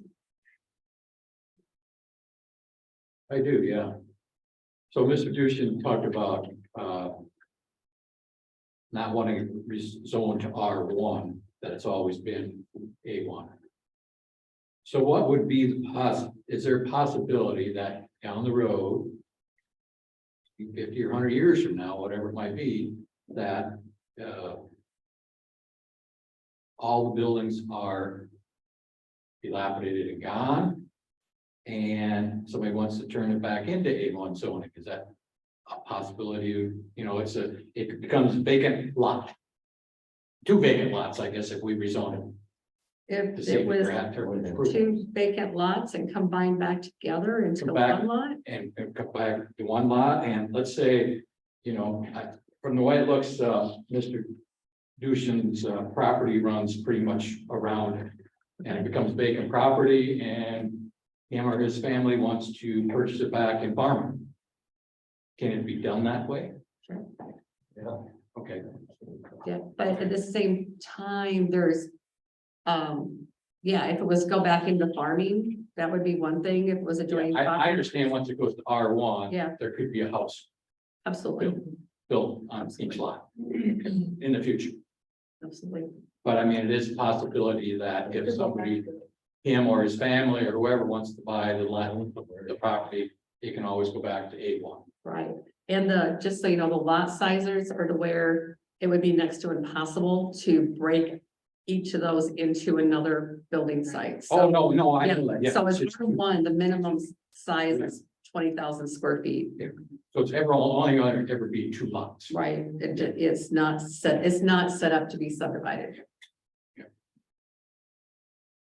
The other question I have is, so if we approve this, are the setbacks all right on all those existing buildings, or is that gonna have to be some kind of a variance? They're gonna have to go back.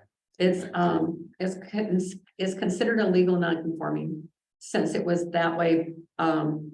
It was used as the easement's been there. There's never been any parking spots for the church, Okay. so to speak. So there wouldn't be any, well, and even so, they wouldn't have, the way it is. They wouldn't be required to put in the parking spots for the art studio for that use. Okay, but what And- I'm talking about is the parcel that is, I guess it's R1, I don't know what, the parcel with the 3 existing smaller buildings on it. Yeah. Okay, so one of them is, which I presume is the house, is gonna be 10 foot from the property line. And that meets our R1 setbacks. Okay, It does. It the meets our one way R1. over to the right, which Side looks like some kind of a small storage shed of some sort, is on the property line. And that property line did not change. Okay, Wait, you're saying, let So me get to it'll- the map real quick again. everything will be okay. Yeah, wait, hang on. Let me just confirm what you're asking me about that other line.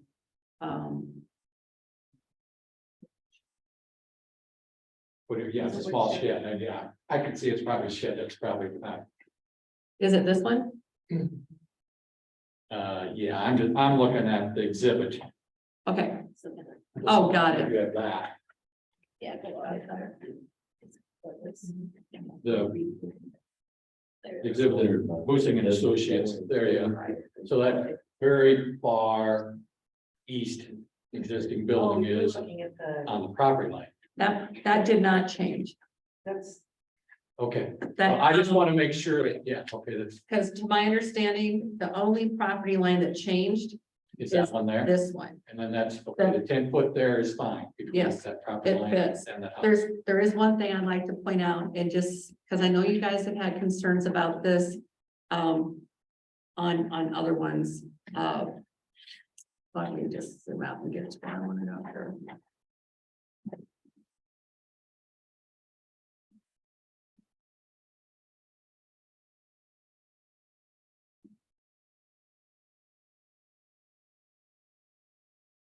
Sorry, I should have just used the parcel number and zoomed to it, but,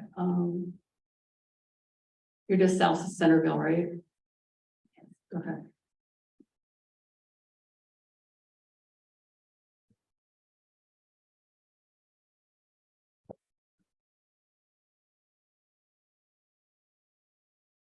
The one thing I would like to point out, because I know you guys have been concerned about LP tanks before. Because that LP tank's gonna be close to the property line. So this LP tank would go with the dwelling. So I didn't know if you guys had concerns with that or not being placed where it is. Or, I don't think we've got anything in zoning for that, do we? wait, that was my Board of Adjustment that had concerns about that. Yeah. Never mind. Yep, Okay, wrong board, that's okay. all right. But if you guys had concern, I think it could be one of the conditions you could place on it if there was that concern.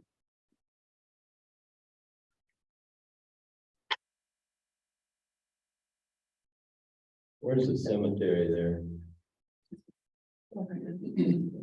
Parcel H, the drawing. Is the easement in there, is that part of the driveway to the cemetery? Yes, So there's three entities that are gonna use that easement there. correct. Okay. And you guys, I'm apologizing profusely for not highlighting the parts of these definitions. And I've been trying to skim it on the computer. Would someone let me see their printed copy so I could, Yeah, I've got. One I brought. thank you. Excellent. Thank you very much.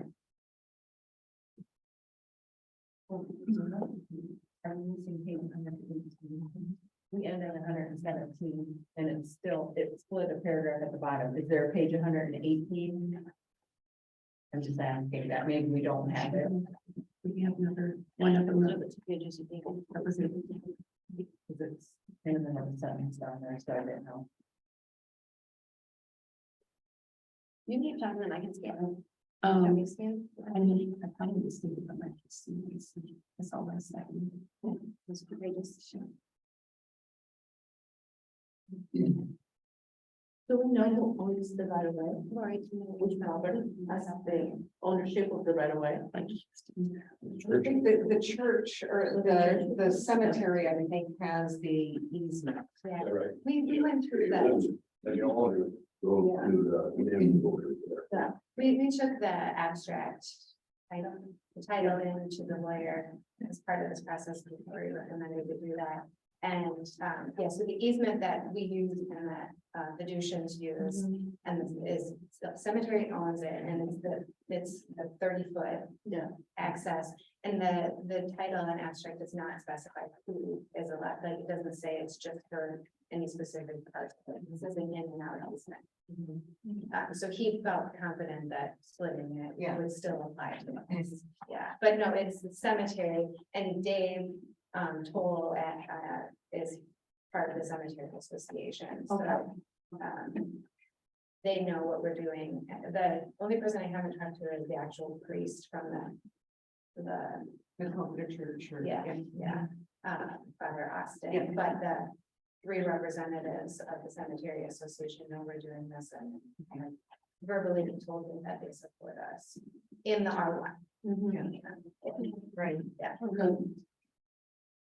But the abstract doesn't need to be changed, right, based on how it's written. Typically, that's how they work. They're not. The easement goes with the land, not with the owners. Is how that typically. Mary, would you agree on that? Yes, Is that, that's it, that's the way it is. Mhm.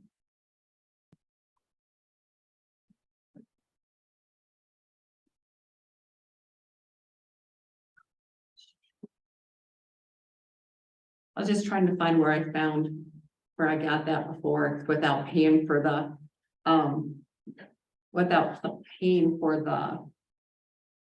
subscription.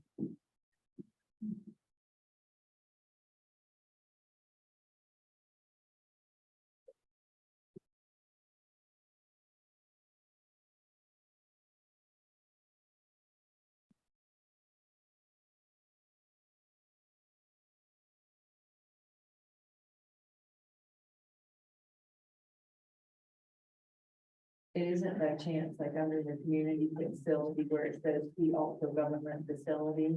Is it by chance something else that you have to put on? Well, I'm finding under park about, recreational tying in with educational and cultural.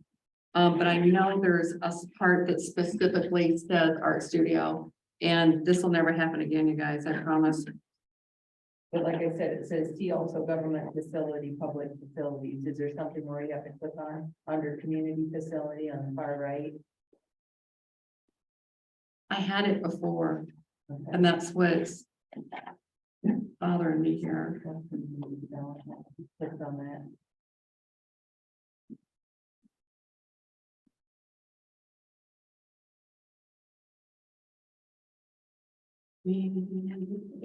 Mike, I don't know how you want to proceed with this. Um, If you wanna, if it has to be tabled or what, and Tara, I apologize.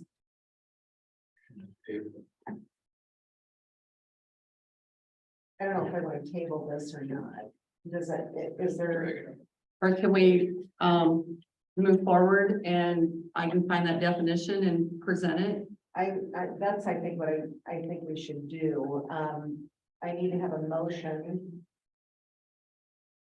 Either to table or to proceed pending the information from Lori. Or if there's any restrictions, does anybody have a motion?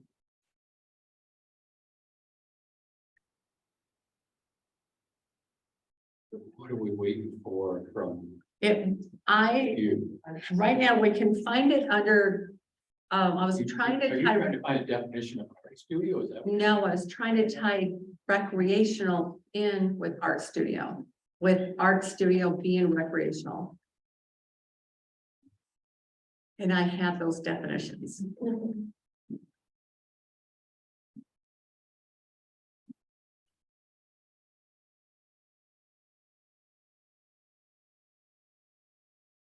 A question for Tara. Have you considered the suggestion from Harvey that maybe should be considered to be, demolished the church, even though it might have whole, historical value for some people? No, I mean, we haven't considered tearing it down. We haven't been forced to consider it. Yeah, so the church, has mold replacement. That's why no one wants to buy it. And the front needs some brickwork done. We did have John Brunin come out, and he believes that it's salvageable. He offered to help us, but I think that's probably about as realistic as some of my husband's plans for it. But no, I mean, we don't want to see that church torn down. As Harvey mentioned, we moved out there in 2011. We put a lot of time and money into renovating the house. My husband loves it and would stay there. I wanted to be back in town. It was hard for us, and we had most of our children there. We love that property. And the thought of tearing it down isn't really people for us. So I was aware that that was what Harvey would like us to do. One, we don't have the money. Two, we have a use for it and we want to use it. So I don't know why it was teared down. Well, that's encouraging that you had John Brogan come out and look at it. Yeah, I mean, he thinks it's great too. So, I mean, it's nice when people can appreciate it. And we had hoped maybe there would be that woman who wanted to buy it, it's a huge undertaking.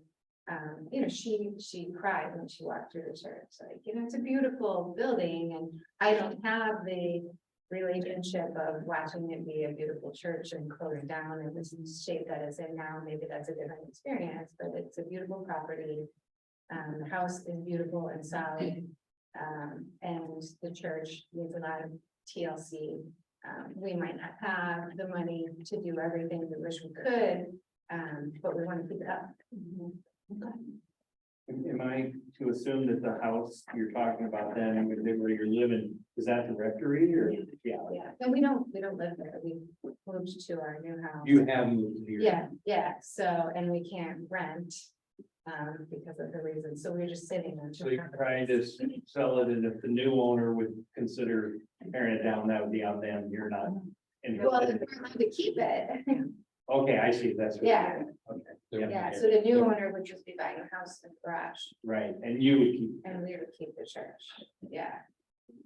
If someone came through and wanted to buy both properties, we could still consider that, but we want to keep the church. So unless someone will only buy the house with the church, which doesn't appear to be the case, we want to keep the church. Yeah, so we've been here since 2011. There's a lot of stuff. Harvey mentioned he has seen the inside of the church. So we want to keep it in. And we hope to clean that basement up at some point. But the main floor is it's usable. It's a big, beautiful, empty church, beautiful light, and if we could heat it and figure out how to make it more functional. It has a use, not to be torn down. Maybe someday someone will come with lots of money and make it beautiful again. Monica? I'm gonna make a motion that we approve splitting those into two R1 parcels. As proposed in the, As currently proposed. okay. Do I have a second? Yeah, I'll say. All in favor? No. Hello, can I make a comment, please?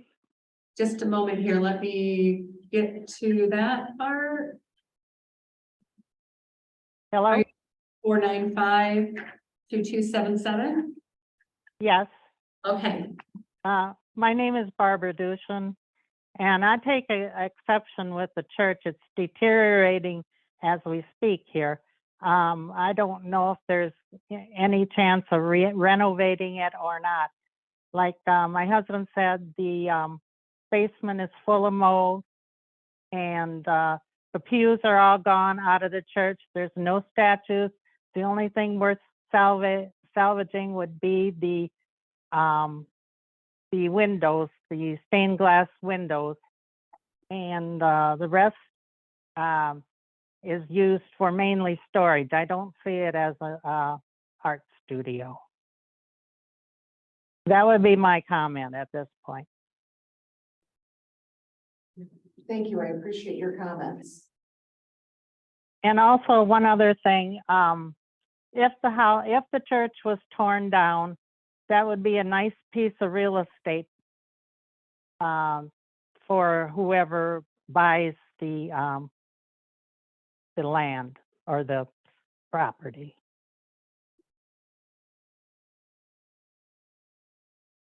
Just a comment. Thank you. Further discussion with the board? If that were to happen and somebody were to buy it and it wasn't R1, what could they do with it? well. What are you looking to rezone it to? That's what I mean. Okay. If we denied this and only made the one parcel R1, the other one would be retained as A1, is that correct? No, it's but not we- big enough. But they wouldn't be able to use their church as a home-based operation. Or the old church as their art studio. Right, but I'm Under- saying if the proposal was to tear it down, and if we did not rezone that to R1, it would have to stay in its current state. And what could they do with it? Nothing.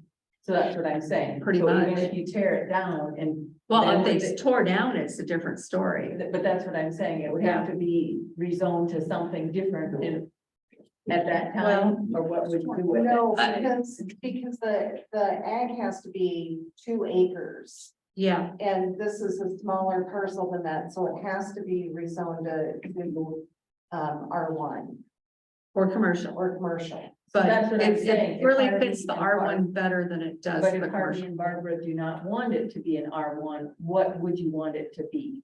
We'd like it to stay in one piece.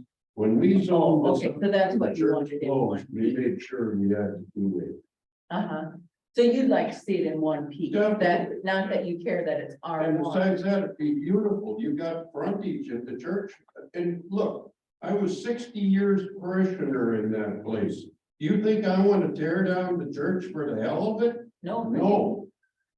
You told me you're going to crawl in that cemetery one day. You, You told me know that. me. I know it. okay.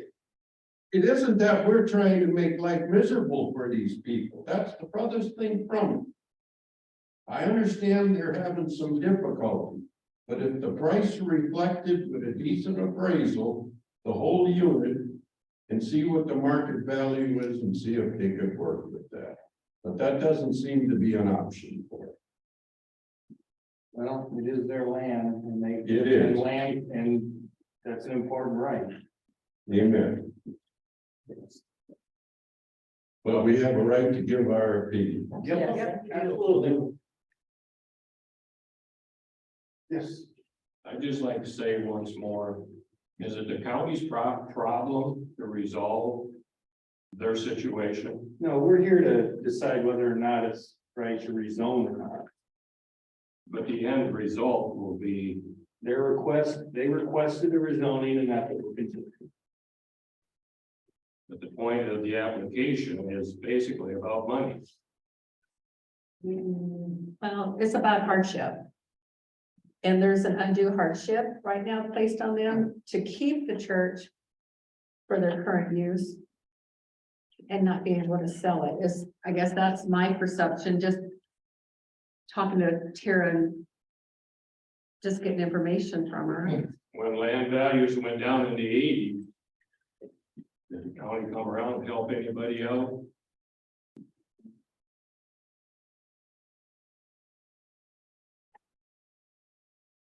What we're discussing here is a request by a private property owner. And so they have that right to put that request out there. I sure do, yes. Yeah. But the point and the reason for the request is, We don't have to know what the reason for the Okay. request is. okay, What, we have an application that is before us, okay, and we have to look at the reasonableness of the application as it is presented to us. I understand.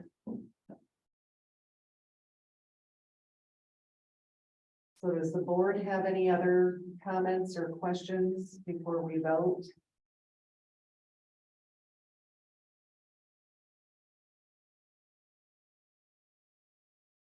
I will go ahead and call for a vote. All those in favor, say, Tim, you got a Would question? you read what the combination is or what the motion? Explain. Oh, yes, the motion on the table is to approve the recommendation of rezoning the two pieces of property into, or rezone, to split it and rezone each as an R1 piece of property for residential. Great, I'll go ahead and call for the vote. All in favor, say aye. Aye. Those opposed? The motion carries to present to the Board of Supervisors.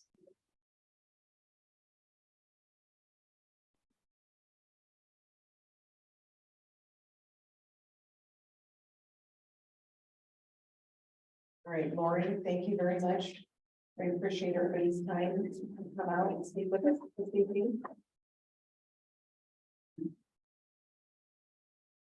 Do we have any other business on the table? Just, let me see. Let me see something on the agenda real quick, you guys.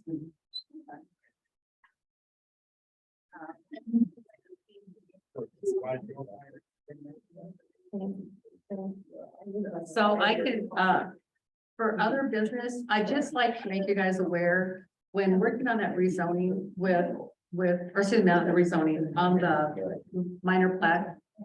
Or excuse me, the several major plat preliminary review. The ordinance that we're using looks very boilerplate and does not fit the way surveyors work and divide property. We need to look at reviewing that. I think we do too. Dave Schneider is offered to assist in some of that. And then two, we can also look at some other counties That would be good. Some are a little rougher than ours, some are maybe not as strong as ours, but it's something that fits If we could, us. if we could look at, I don't know how much fits us, like Clayton, Fayette. Dubuque's pretty rigid. Yeah, and so if we go like to Clayton, Fayette, Delaware. yes, Delaware, Jones. north of, Jones, what's north of Delaware? Almaquee. No, Almaquee is north of Clayton. Oh, excuse me. Clayton's north of Delaware. I don't know. Yeah, north of Dubuque and Clayton's north of Dubuque. And Fayette Oh, is excuse next to me. it, so straight north of Delaware is that. I can't remember.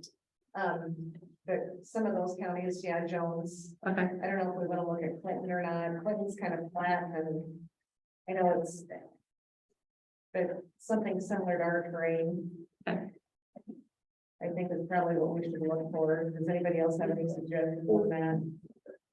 but we have some things, John, or excuse me, Dave Schneider and I talked, and I'm like, this is what it says. He says, but that's not the way you do it. You need to get it approved, the theory approved, or the concept approved before you're gonna put more thousands of dollars into doing road designs. Yeah. And culvert designs and drainage designs. Yeah, let's review that Okay, and we can maybe look at a draft or something, okay. Next meeting and if you have time. We'll see. Things are still crazy. And just so you know, one of the big projects we have to work on now, well, we have a Board of Adjustment meeting next week. In the nice letters, the courtesy letters that were sent out to Leisure Lake property owners, we let them know that, we'd be sending out the actual notices the end of February. Okay, And we really haven't got very far on that because we were waiting for some other guidance. And when we took that training course, what, how big a monkey wrench does it put into it when he says that we shouldn't be using the planned unit development the way we're trying to use it? Absolutely. And I still haven't reached out to him to talk to him to see if there was something else that Laura was using to get it in. I'm not sure. Okay.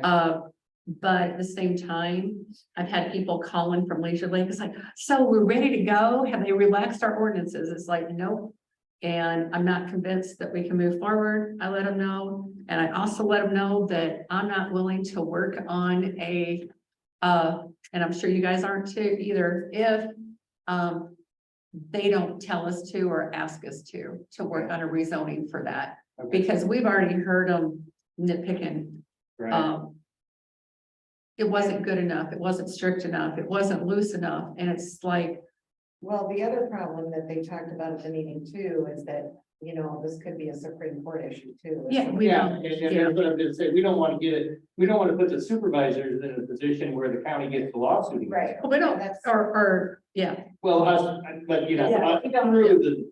yeah. supervisors, Yeah, you know. and we don't want to do that. And that's why I was so disappointed too, that I wasn't able to be at the meeting Right. when we had it. So, It was a little bit of a shock. But give him a call and I mean, it's, when talk to Laura and. yeah. And Ruth was there when I got back to work after my issues. She's like, Lori, guess what? I'm like, Yeah. so. But anyway, Lori, All right. sir, I've got a point I want to make. The 6 o'clock meeting is not going to work for me in another 2 months. okay. Great. And Well, it goes, typically, yeah, I was gonna say, we sometimes do this in the dead of winter, the 6 o'clock. We shouldn't do it again, even next month, as far as I'm Yeah, we concerned. started at 7 for farmers, Yeah, because we got a couple down here. okay. Because I think typically took it through March and stopped in April. I But think we can- stopped in March, I think Okay. is what I think we did. Okay, previously. so change the March So that through September or October. October. Okay, so let's start in November. yeah. Yeah. Okay. Through If you October. will leave those binders Yep. from today, I'll make the corrections in there. All right. And then you'll have them as kind of a history of I think we're supposed to fill this expense report. Yeah. It's a little different, a little different than. what we It's, did. all you actually need to do is that line, it's just with the mileage. All right, Make sure you sign it. yep. Yep, yes. So we submit that now? What?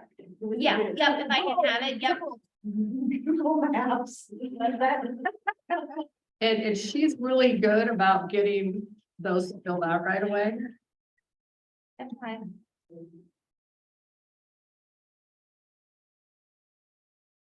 All right, so next meeting is we will set that at 7. And if there's nothing else, Make a motion to adjourn. I'll second. all in favor? Aye. Aye. Sure. So we'll see you at 7 PM on the third Wednesday of March. We're gonna have a Third case. Monday of March. Third, Monday. Oh, it's Zero. yeah, third, Oh. yes, that, third Monday. If we have a case, you, If we don't have anything, we don't have. we do it for April. If not, I'd let you guys know if we end up with a case. Yeah. Trying to think what who's reached out to us about possible. Oh, wait, yes, we're gonna have a case. Okay. We're gonna have another minor subdivision, or excuse me, another preliminary plat for a major subdivision. Right. North of Bellevue.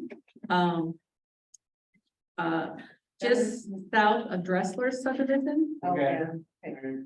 Yeah, so just south of Dressler and, yeah, just south of Dressler subdivision. It's I think it's gonna be a 6 acre, or excuse me, 6 lot development. Okay. That's it. Who's asking for that? The property owner, Justin Alden,